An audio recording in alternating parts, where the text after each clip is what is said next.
안녕하세요. 김어준입니다. 정치색 짙은 영화 일남한 문 대통령. 문 대통령이 어제 1987년의 시대적 상황을 그린 영화 1987을 관람했다는 조선일보 기사의 제목입니다. 정확히 3년 전 2015년 1월 박근혜 전 대통령이 파독광부 이후 시대적 상황을 이야기한 국제시장을 관람했을 당시 조선일보의 기사 제목은 박 대통령 국제시장 관람하면 눈물, 수건도 준비. 두 기사 제목의 비교 꽤 웃깁니다. 더 웃긴 기사도 있습니다. 김정은 위원장 신년사 이후 문 대통령이 트럼프 대통령과 통화하고 미국은 남북 대화를 지지하며 문 대통령을 100% 지지한다고 말했다는 청와대 발표가 있자 다음날 조선일보 기사 제목은 백악관이 남북 대화는 언급 안 했다 였습니다.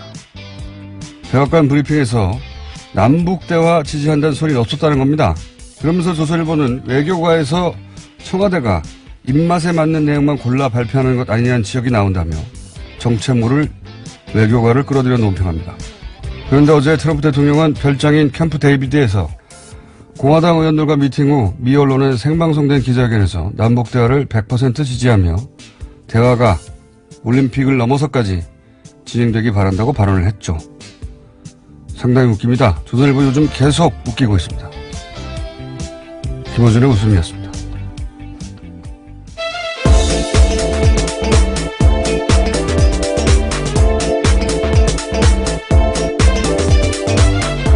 시사인의 김은지입니다. 네. 조선일보는 참 안 되길 바라는데 뜻대로 잘 안 돼요. 예. 그래서 남북대화 언급 안 했다고 했더니 이틀 있다가 예, 트럼프 기자회견했습니다. 남북대화 지지한다는 말을 할 줄 어떻게 알았겠어요. 예. 자, 월요일 첫 번째 뉴스부터 진행을 해볼까요? 예. 네, 내일 남북회담이 열립니다. 장관급 회담으로요. 양측의 대표단이 확정됐습니다. 남북이 2년 1개월 만에 대화를 하게 되는 건데요. 북한은 남한이 제안한 만나는 날짜와 장소, 대화 의제 모두 받았습니다. 남한의 수석 대표로는 조명균 통일부 장관이 나오고요. 북한은 리성곤 조국평화통일위원회 위원장이 나옵니다. 뭐랄까요. 인적 구성은 어떤 의미가 있는지 저희가 잠시 정세현 전 장관과 얘기를 나눌 텐데요. 북한이 이제 핵 억지력을 확보했다고 생각해서인지 대단한 자신감으로 대단한 속도로 남북대화가 열리고 있습니다. 자세한 내용은 정세현 전 장관과 얘기를 나눠보겠고, 그리고 이제 아까 이제 오프닝에서 얘기했던 1987 영화가 이제 정치색 짙은 영화라고 한 이유는 문 대통령이 운동권 영화만 본다는 거죠. 예. 문재인 정부는 운동권 정부다, 아마추어 정부다, 이런 로직의 연장에서. 지금까지 400만 명이 봤다고 하던데요. 400만 명이 모두 운동권 영화를 보는 취향이다라고 할 수 있을까요? 조선일보가 이제 말하고자 하는 거는 그런 겁니다. 아마추어 운동권 정부다. 예. 근데 이게 안 먹힌단 말이죠. 아마추어.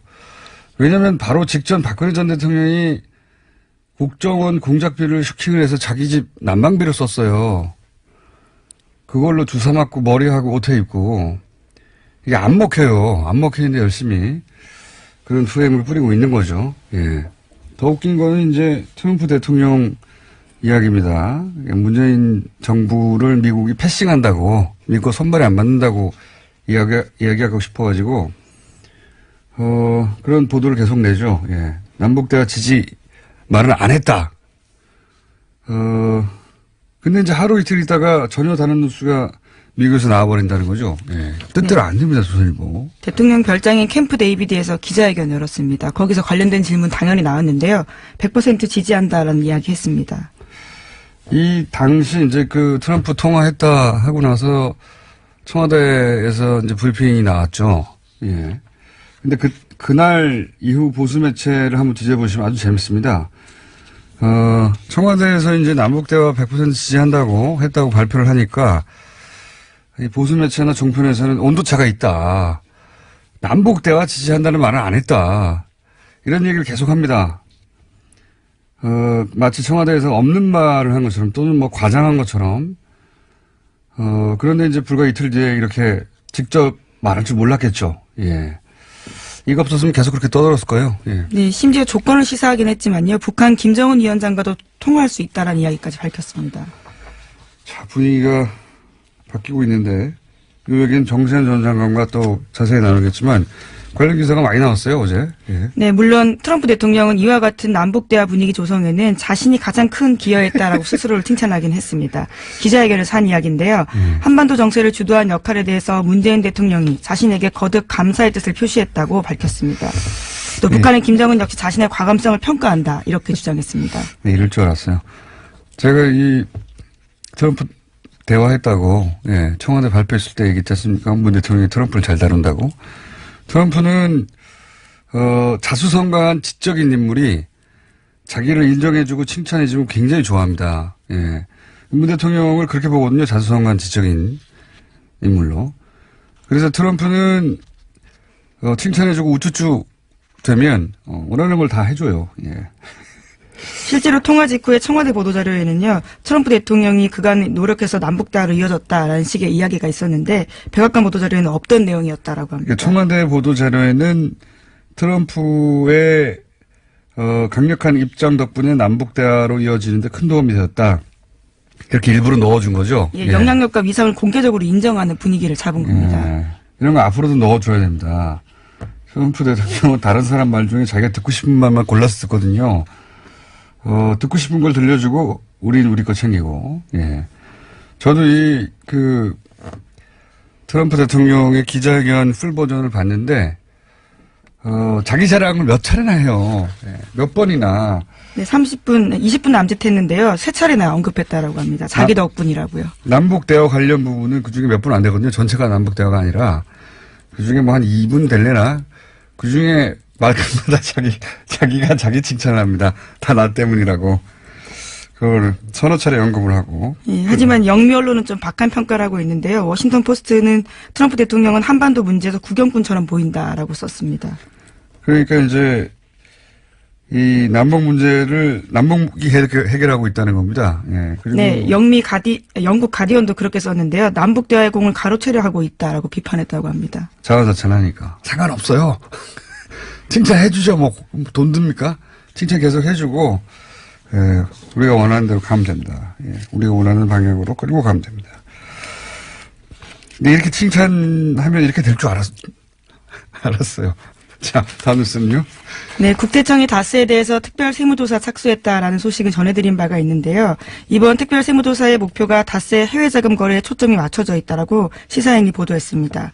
국세청은 현대차 납품 비용으로 받은 해외 매출 채권의 일부가 페이퍼 컴퍼니로 흘러간 단서를 확보했다라고 하는데요. 이 기사에 따르면 국세청이 한 고위 관계자를 인용해서 다음과 같이 보도하고 있습니다. 미국에서 현대차로부터 받은 해외 매출 채권 500여억 원 가운데 120여억 원이 다스 법인에 들어오지 않고 사라졌다라면서요. 의심이 가는 페이퍼 컴퍼니 몇 개를 지켜보고 있다라고 합니다. 지금 현재 검찰에서 수사 중인 거는 첨수부에서 BBK 140억. 네, 중앙지검에서 하고 있습니다. 네, 중앙지검 첨수부 첨단수사본부에서 그리고 동부지검에서는 2008년 특검 때 발견한 120억 예, 비자금 각각 이렇게 두 갈래로 나눠 수사하고 있는데 국세청은 그러니까 이제 다스 승계를 들여다본다는 의미죠. 예. 네, 그렇습니다. 이시영 씨가 중국과 미국의 다스 법인을 인수하는 과정도 이번 세무조사의 중요한 포인트가 될 것이라고 또 다른 국세청 관계자가 이야기하고 있다고 시사인이 보도하고 있습니다. SM은 이시영 씨가 유일하게 지분을 직접 가지고 있는 관계사인데 SM을 통해서 이제 다스를 승계하는 거 아니냐라고 의혹들을 제기하고 있고 거기를 들여다보고 또 하나는 이제 해외에서의 비자금, 해외에서 빼돌린 비자금이 어디로 갔나 이걸 찾고 있는 거죠. 예. 네, 다스의 알짜 해외법인 같은 경우에는 이시영 씨가 총괄하고 있습니다. 중국 다스와 미국 다스요. 따지고 보면 검찰은 이미 발생한 사건들, 과거에 사건, 사실 특검까지 했던 사건들이죠, 다. 그 사건들을 다시 되짚고 있는 것이고, 국세청은 이제 새로운 건입니다. 예. 이시영 씨가 지금, 최대 주주인 SM, 승계하고 있다고 생각되는 그 추기되는 회사하고 해외에서 오갔던 비자금. 이건 이제 처음 수사하는 거죠. 예. 처음 조사하는 거죠. 국세청은 그쪽을 들여다보고 있다. 그렇게 보시면 되겠습니다. 자, 다음 뉴스는요? 네, 이명박 전 대통령이 측근이었던 정두원 전 의원 기억하실 텐데요. 다스는 누구 겁니까에 대해서 정두원 전 의원이 대답을 했습니다. 이명박 전 대통령 거라는 건데요.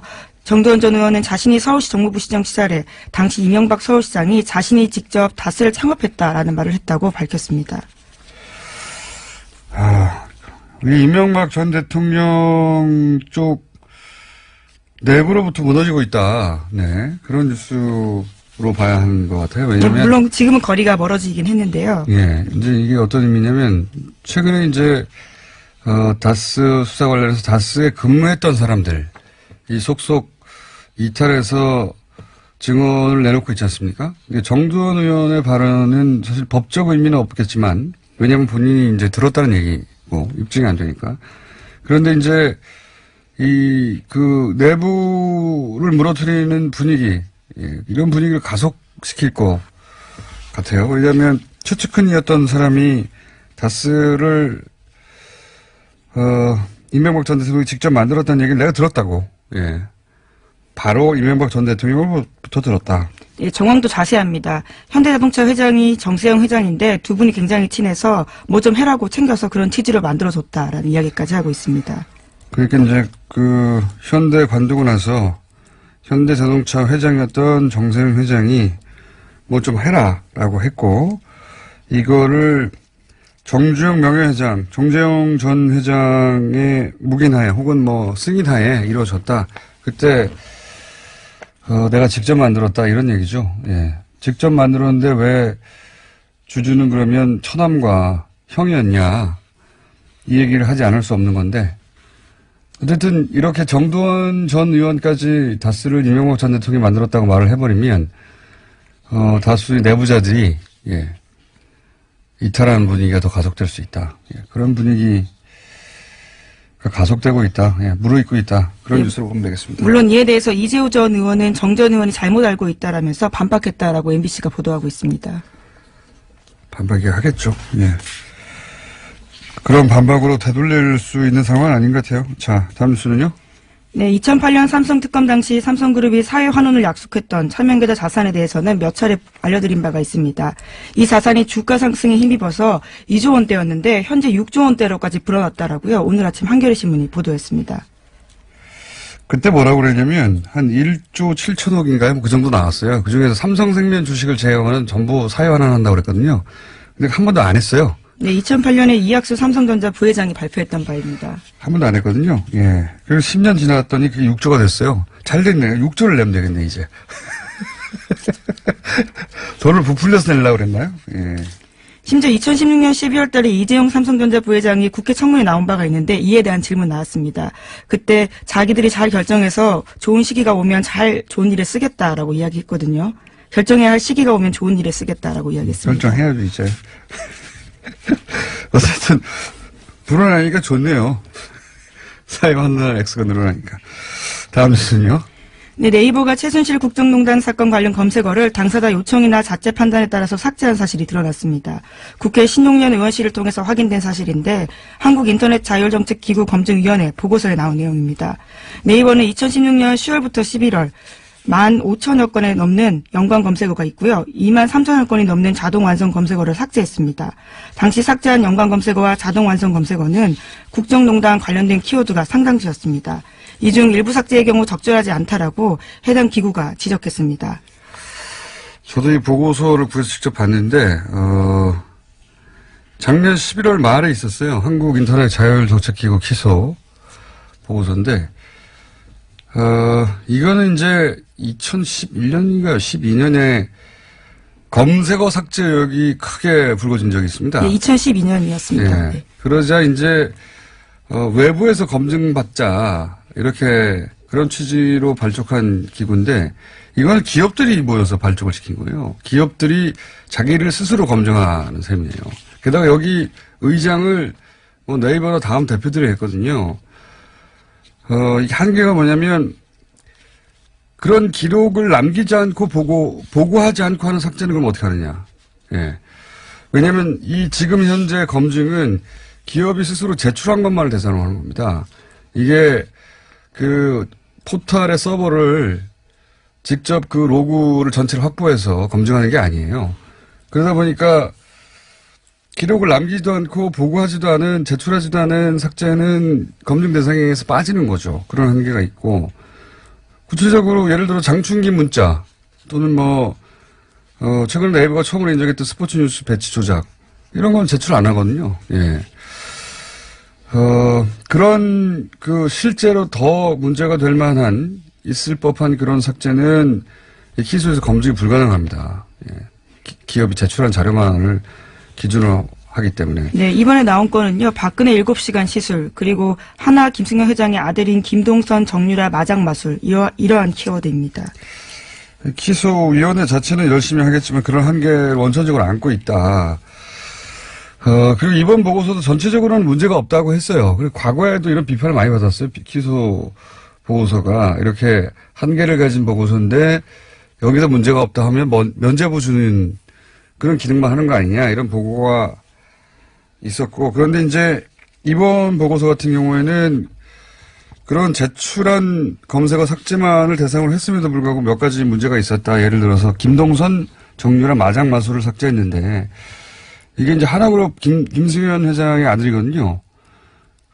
정유라 씨하고 이제 연관 검색어로 나왔는데 이건 삭제했어요. 왜냐면 명예훼손이나 이런 거 때문이겠죠. 근데 2014년에 아시안게임 승마 마장마술 단체에서 같이 메달을 딴 바가 있습니다. 근데 이게 이제 연관 검색어가 그렇게 삭제해서는 안 되는 게, 당시 어떤 의혹이 동시에 제기됐냐면, 하나가 이제 승마 회장사였지 않습니까? 그러다가 삼성으로 회장사가 넘어가죠.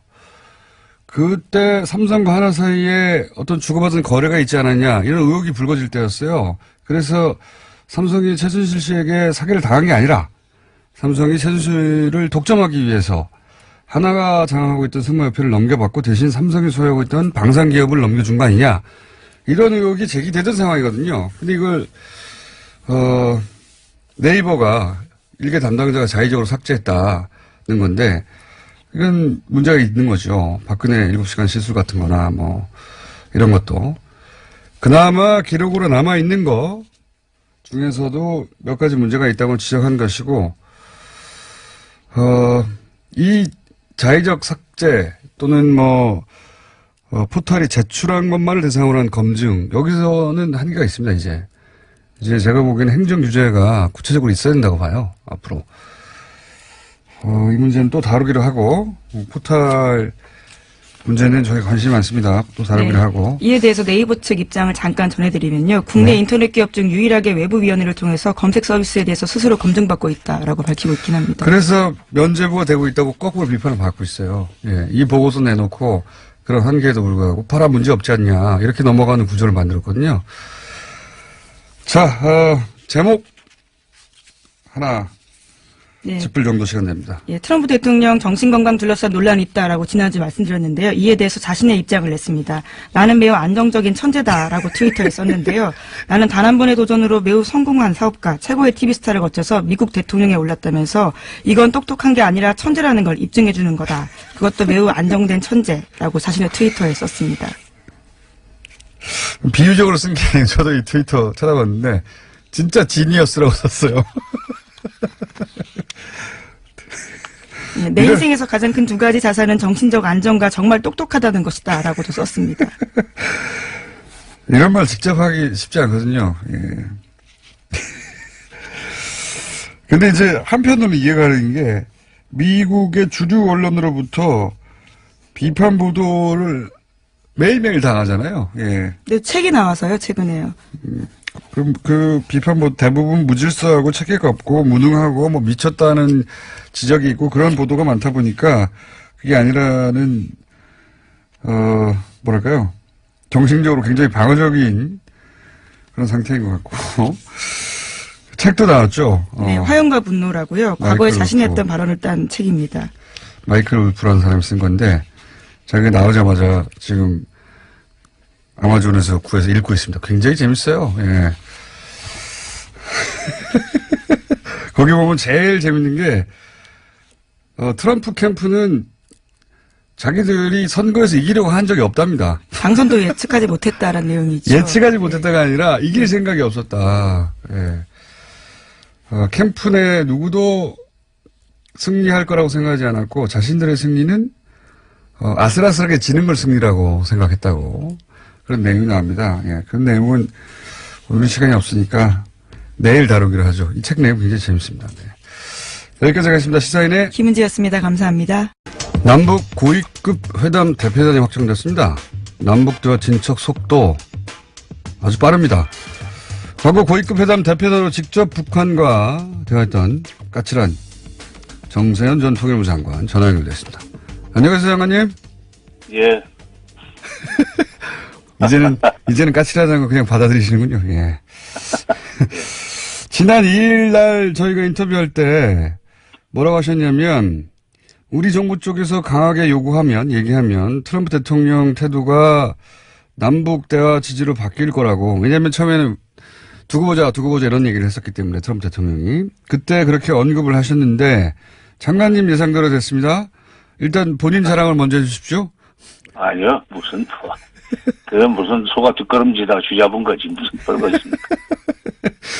네. 판을 깔아드리니까 자랑을 안 하시고, 예. 제가 대신할게요. 장관님 짱입니다. 네. 예상대로 됐고요. 예. 트럼프 대통령이 그 남북대 100% 지지한다. 남북회담이 평창을 넘어서는 의제까지 다루길 기대한다. 이런 말을 했어요. 처음에는 미국 쪽 반응이 두고 보자 이렇게 시큰둥한 편이었는데 문 대통령과 통화 뒤에 100% 지지 입장을 선택을 했어요. 예. 이런 변화를 예측하신 건 어떤 근거로 그런 변화를 예측하신 겁니까? 4일날 문 대통령하고 트럼프 대통령이 통화했다고 언론에 보도가 됐죠. 네.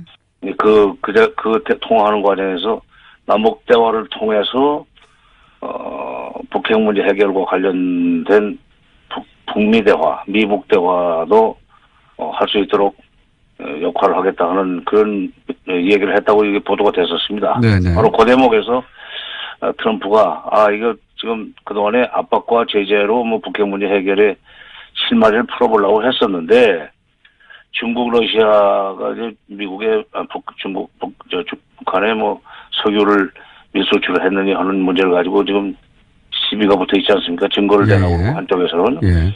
결국 이제 유엔 대북 제재가 이 옆에서 뒤로 샌다는 얘기입니다. 구멍이 뚫려가지고. 예. 그렇다면은 압박과 제재가 앞으로 효용이 없다는 얘기가 되는 셈인데 그렇다면은 차라리 남북 대화가 열리는 이 기회를 활용해서 미북 대화에 기회를 포착하는 것이 좋다고 판단한 것 같아요. 그 사람 비즈니스맨 아닙니까? 계산 빠르고 언론 여기 쪽에 올라탄 것 같습니다. 그러니까 100% 지지라는 말이 나오고 필요하면은 도움이 필요하면 연락을 해달라고 그러고 또 김정은 위원장과도 통화 가능하다는 얘기까지 지금 나오지 않았어요. 예. 그러니까 트럼프가 역시 이 계산 빠르다. 그 계산 빠른 트럼프를 문 대통령이 적절한 시점에 잘 움직였다. 이렇게 봐야 될 것 같습니다. 알겠습니다. 그 평가는 알겠고요. 지금 고위급 회담 양측 대표단이 확정이 됐는데 우리 쪽에서는 조명균 통일부 장관, 북쪽에서는 리선권 조평동 위원장 이렇게 단장으로 하고 그 외에 여러 사람이 있습니다. 차관급도 둘씩 있고 현재 구성된 북한 대표단의 인적 구성 어떻게 보십니까? 상대해 보신 적 있죠, 이분들? 예. 그 다른 사람은 좀 리선권은 제가 만난 적이 없어요. 리선권은 만난 적이 없고. 예. 그 사람은 그동안에 군인이었기 때문에 예. 제가 통일부에 있을 때는 근데 이 전종수 지금 차석 대표 그러니까 조평동 부위원장으로 나오는 전종수 씨는 원래 2000년 남북 정상회담 때부터 이 회담 30대 중반부터 남북 회담으로 잔뼈가 굵은 사람입니다. 이젠 대표를 할 만큼 부위원장급까지 올라왔는데 내가 장관급 회담 대표를 할 때 초기에는 수석 대표를 했었어요. 예. 수행원을 하다가 2003년 10월 그게 10차 회담 때부터인가는 대표의 5명 중에 1명으로 북측 참가를 하더군요. 근데 그 사람이 대단한 이론가입니다. 음. 그 이번에 리선권 못지않게 역할을 할 사람이라고 저는 봐요. 근데 중요한 것은 북쪽 대표단이 지금 우리도 그렇지만 체육 관계자가 2명, 예. 통전부 사람이 3명입니다. 예. 이거는 북쪽에서는 물론 남북 대화를 통전부가 주관하지만 한다는 얘기지만 이 통전부 고유의 코드라고 그럴까 이 통일전선 차원에서 남북 대화를 풀어나가려고 그러는 그런 식으로 움직일 가능성이 많다는 점에서 우리가 이제 경계해야 될 대목도 있다. 특히 전정수는 2015년 12월 11일 날 판문점에서 있었던 남북 차관급 회담 때 이산가족 상봉사업과 개성공단을 연결시키려고 그러다가 그 회담을 혼자 시킨 건 아니지만 결렬될 때 북측 대표입니다. 네. 우리 측에서는 당시 황국이 차관이 나갔었고, 그러니까 그 사람은 회담 운영에 아주 능할 뿐만 아니라 때로는 회담을 파탄낼 수도 있다는 식으로 압박을 하는 그런 이 회담 전술을 잘 구사합니다. 그렇군요. 네, 좀 잘 지켜보고 조심해야 될 대목도 있어요. 그런 노하우를 지금 우리 대표단 쪽에 잘 전달해 주셔야 되겠습니다. 직접 상담을. 아니, 다 알아요. 다 합니까? 송영균 장관이나 전혜성 차관도 다 전정수라는 사람을 잘 알고 또 북쪽의 회담 전략 전술에 대해서는 이미 그 몸에 밴 사람들이니까 그 점은 걱정하지 않습니다, 저는. 우리 쪽 대표단 구성도 적절하다고 보시는 겁니까? 네, 우리가 이제 평창에 주력한다면서 좀 체육부 차관하고 평창 올림픽 준비위원회 쪽에 실무자가 들어가지 않았어요? 예. 우리 쪽에서는 이제 통일부 장차관하고 그다음에 총리실에 심의관 한 분이 들어갔는데 이쪽에 이 남북 문제 전문가들이 셋이 들어가 있고 체육 문제 전문가들이 이제 2이 들어가 있고 비율은 북한하고 같습니다. 일단 평창 문제를 끝내고 남북관계 개선이라고는 포괄적인 의제로 넘어갈 준비를 좀 양쪽 다 했다고 이렇게 저는 봅니다. 그렇군요. 그런데 이제 북한은 위원장이 직접 나서서 북한식 표현대로 하자면 통큰 제안했단 말이죠. 이럴 경우 남한에도 통 크게 나와달라, 선물을 달라, 그럴 수 있지 않겠습니까? 어떤 요구를 예상하십니까? 이번 신년사를 좀 주목할 필요가 있습니다. 이번 신년사에서 김정일 위원장이 먼저 작년에 9월 9일 날, 금년 9월 9일 날 열리게 될 정권 수립 70주년 기념 행사가 민족적 이 경사라는 식으로 얘기를 했어요. 그러면서 남쪽에서는 금년에 겨울철 올림픽 대회가 열린다. 그것도 민족의 경사다. 이 2 행사를 잘 치르자 하는 그런 얘기로 시작을 했습니다. 그러면서 여러 가지 대남 제의를 했는데 이게 이제 그래서 이번 2월 달에 평창 올림픽, 3월 달에 패럴림픽을 잘 치르는 것까지는 협조를 할 거예요. 그 대신 거기에 대한 반대 급부를 반드시 요구할 겁니다. 그렇겠죠. 뭘 요구할까요?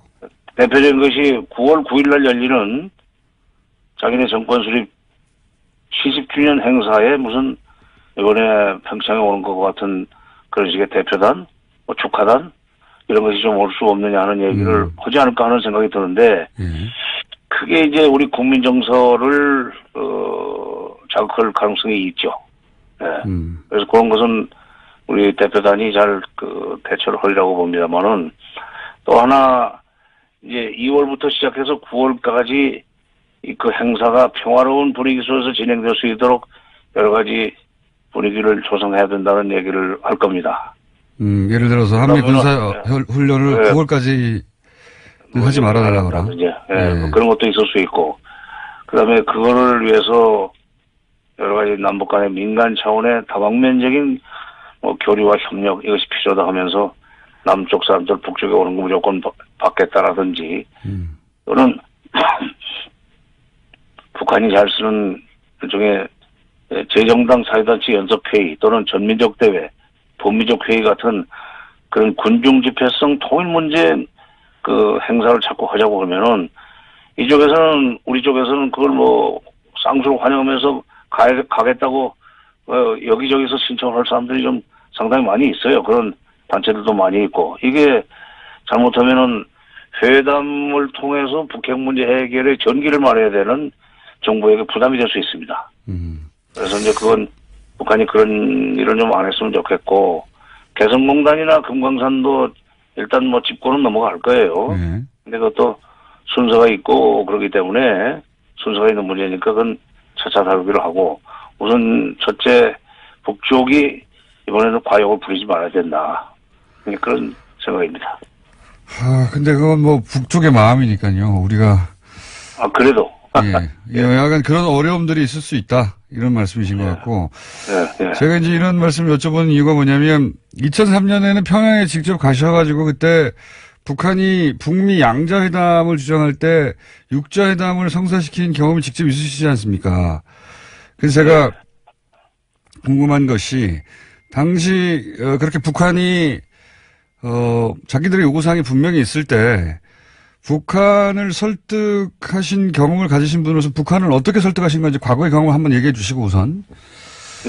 예, 그때는 어떻게 설득하셨어요? 북한은 당연히 평화를 보장해 줄 곳은 미국이니까 미국하고 둘이 얘기하면 된다. 북미 회담만 있으면 된다고 주장했는데 결국 육자회담까지 만들어내셨거든요. 그때 어떻게 설득하셨습니까? 그거 간단합니다. 미국이 지금 오자회담을 하자고 그러는데 절대로 양자회담은 미국은 받지 않을 거다. 오자회담을 하는데 오자회담이 마음에 안 들면은 차라리 당신네가 러시아를 거기다 넣어가지고 육자회담으로 모양을 만들어라. 과거에 양자회담으로 합의를 해가지고 쭉 경주로 원자력 발전소도 건설을 해왔었는데 93년 4년지간에 제네바 때 2002년 말까지 공사가 잘 됐었는데 미국이 그걸 깨려고 그러니까 그걸 막을 안전핀이 없지 않았었냐 안전장치가 양자 간의 협의는 그렇다. 그러니까 다자회담으로 해서 그럼 한쪽이 회담을 깨려고 할 때 그 합의를 깨려고 할 때 그걸 견제하는 장치가 필요하지 않느냐. 그러려면은 차라리 미국이 요구하는 오자회담 플러스 알파로 해서 러시아를 포함시키는 게 좋다 해가지고 2003년에 그게 시작이 됐죠. 그러니까 오자회담이었다가 이제 북한이 중국도 못 믿는다고 하니까 러시아를 그러면 껴넣자 이렇게 해서 육자회담이 된 거군요. 그건 뭐 아이디어를 준 셈이죠. 그러면 만약에 이번에 이제 북한은 대북 억제력은 자기들이 확보했다고 생각하고 이제 경제를 외치고 있지 않습니까?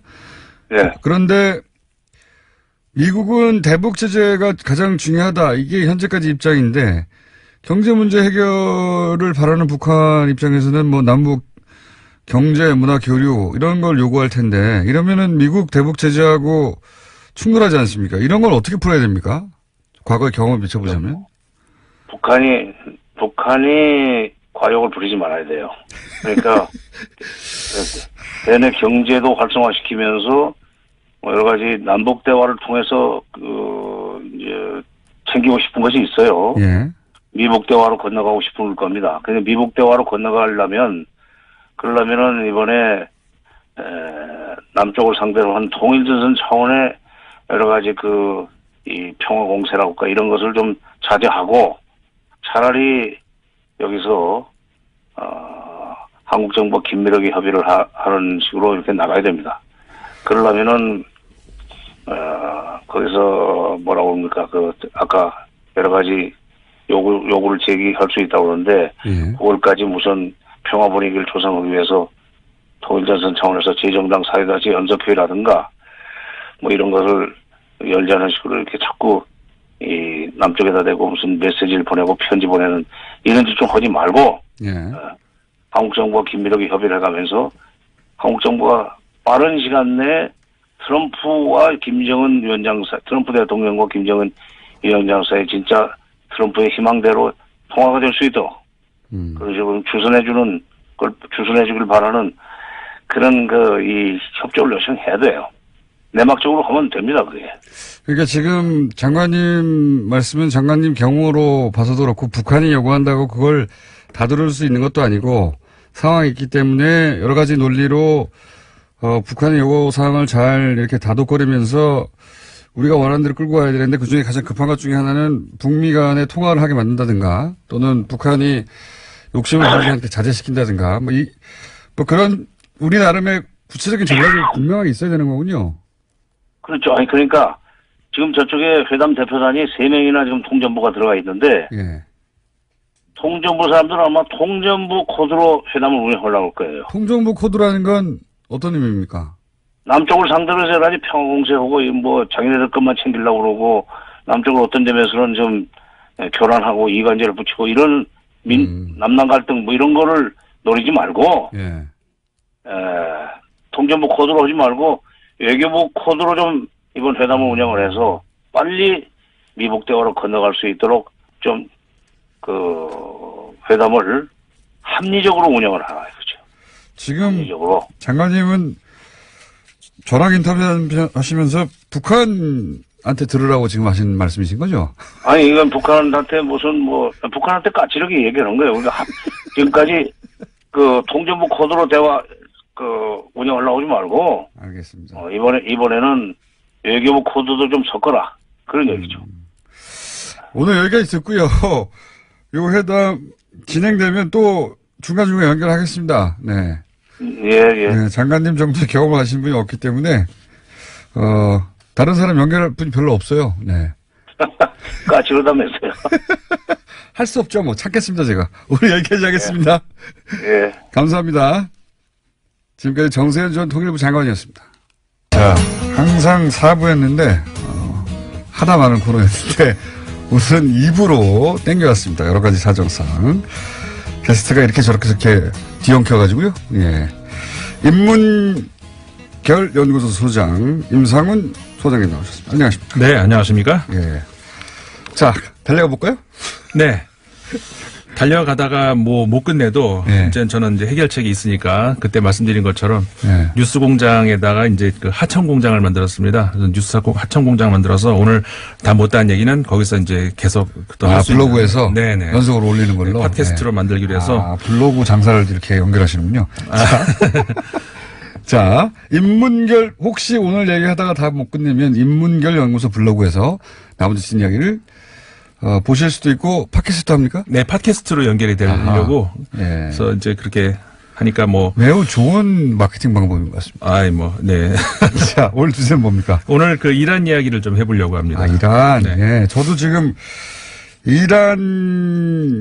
이란인을 통해서 이 얘기를 한번 들어보려고 열심히 찾고 있는데 예. 쉽지 않습니다. 제일 좋은 방법이죠. 예. 근데 이란인을 통해서라고 했을 때 그 이란이 참 그 한 목소리가 아니라서. 물론 그렇죠. 예, 그게 참 어렵습니다. 그래서 이제 이란 내부에 있는 이란인이 아니라 이란 외부에서 이란을 좀 거리를 두고 관찰하는 이란인. 네. 예, 그거 찾고 있는데 쉽지는 않네요. 예. 일단 찾으시기 전까지는 예. 제가 한번 간단하게 브리핑을 해드리겠습니다. 이란에서 일단 무슨 일이 나고 있는가, 보도를 많이 보셨겠습니다만은. 20명 이상 사망했다는 보도가 네, 사망자가 이제 그렇게 나오고, 예. 체포된 사람만 해도 수백 명에서 예. 1000명까지도 나왔다는 그런 이야기도 있고. 근데 혁명 수비대가 이제 치안, 그러니까 최종적인, 그다음에 보안 이런 걸 관할하기 때문에, 사실상 얼마큼 정말 피해자가 규모가 나왔는지는 우리가 정확하게 알 수는 없죠. 게다가 이제 언론 통제도 있기 때문에. 네. 이란이, 예. 인터넷도 여러 차례 차단이 됐어요. 근데 텔레그램도 끊어져 버리고. 예, 이란에서 이제 가장 많이 쓰고 있는 SNS가 텔레그램인데, 텔레그램에 이제 올라가 있는 사진이라든가 이런 것들이 계속 수시로 이렇게 차단이 돼요. 예. 그러면서 다시 또 연결됐다가 또 끊어지고 이렇게 반복되기 때문에 정확하게 우리가 판단하기는 어렵습니다만은 여러 가지 정황상 그다음에 이제 미국 쪽 그다음에 유럽 쪽 다양한 어떤 외신들의 보도를 정확히 본 결과를 이제 말씀을 드릴 수 있는 건데 이유가 뭡니까 이게?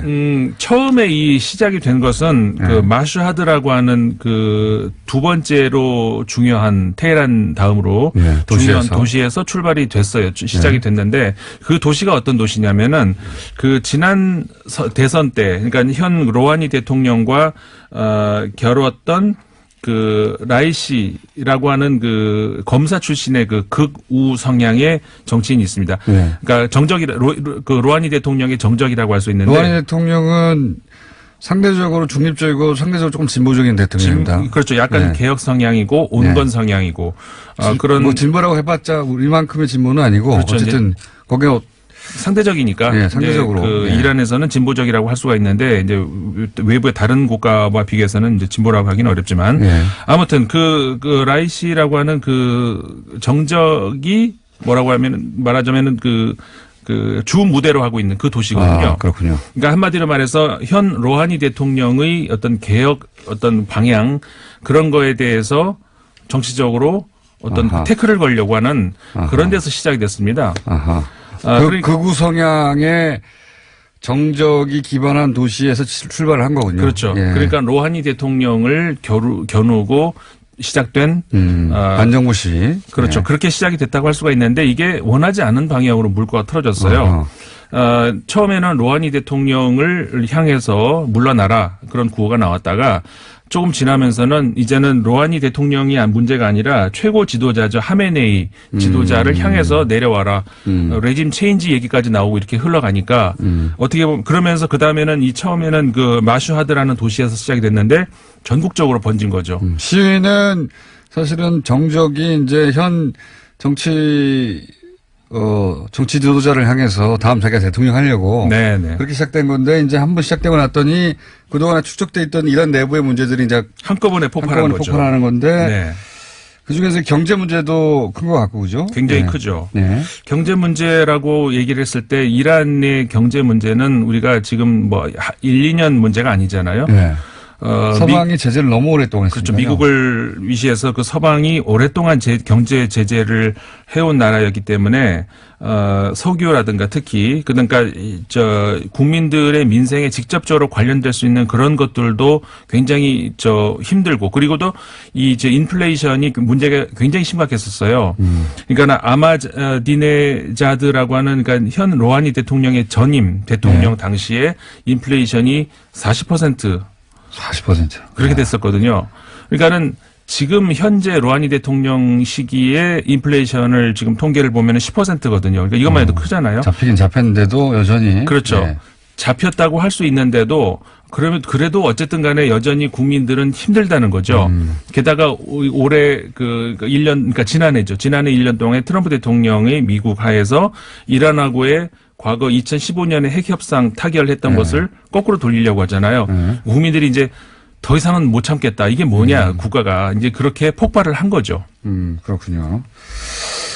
경제 문제, 그리고 오랫동안 이제 풀리나 싶은데 다시 한번 또 조이는 것 같고. 네. 그리고 원하는 만큼 충분히 계획이 안 되고. 그러다 네. 보니까 이제 이란은 대통령도 그냥 나오는 게 아니라 후보를 7명인가 8명을 종교 지도자들이 걸러내거든요, 한번.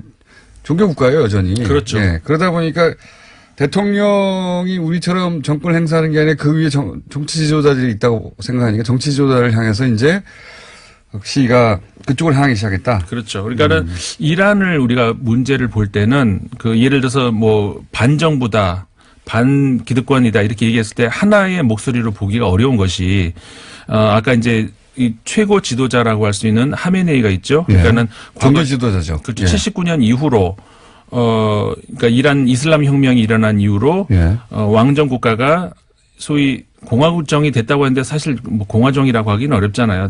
또 다른 왕정이 된 건데, 그러니까 종교 국가가 된 거, 신정 국가가 된 거죠. 신정 국가가 된 거죠. 그리고 하메네이 지도자는 종신입니다. 그리고 굉장히 보수 성향의 어떤 그런죠. 당연히 종교 지도자니까. 그렇죠. 근데 그 이후에 로하니라고 하는 약간 온건 성향, 개혁 성향의 대통령이 나왔지만, 그러니까 목소리가 둘이 다를 수가 있는 거죠. 그리고 아까, 라이시 정적이라고 얘기했던 그 사람 같은 경우에는 극우. 그러니까는 하메네이 최고 지도자가 지지를 하고 있는. 그러니까 그 두 목소리가 서로 다른 정부에서 복잡하겠네요, 여기. 굉장히 진짜. 복잡해요. 그래서 이게 국민들도 이들을 뭐라고 할까요? 반정부라고 했을 때 양쪽에서 같이 목소리가 나온다는 거예요. 자, 더 자세한 내용은 인문경연구소 블로그에 가보십시오. 임성훈 소장님이었습니다. 감사합니다. 네, 감사합니다.